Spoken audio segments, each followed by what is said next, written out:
প্রবাসে যারা আছেন, যারা ব্যাচেলর জীবন যাপন করছেন, যারা পরিবার যাদের সঙ্গে নাই এবং বিবাহিত, তারা তাদের যৌন চাহিদা চরিতার্থ করবার জন্য, যেহেতু এখানে উপায় নাই, তাদের স্ত্রী সঙ্গে নাই, তাদের জন্য কি হস্তমৈথুন করা জায়েজ আছে নাকি না জায়েজ?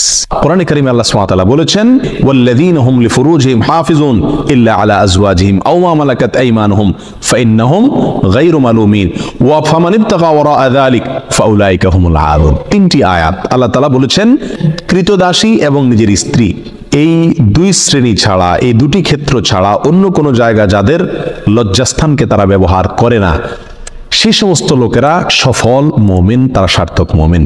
ফামানিন তাগা ওয়ারাআ যালিক, আল্লাহ বলেন এরপরে তৃতীয় আয়াতে, যারা এই দুটি ক্ষেত্র ছাড়া, স্ত্রী এবং কৃতদাসী, এই দুটি ক্ষেত্র ছাড়া অন্য যে কোনো ক্ষেত্রে তাদের যৌন চাহিদাকে চরিতার্থ করে মেটায়, আল্লাহ বলেন ফাউলাইকা হুমুল আদুন, তারা হলো সীমালঙ্ঘনকারী।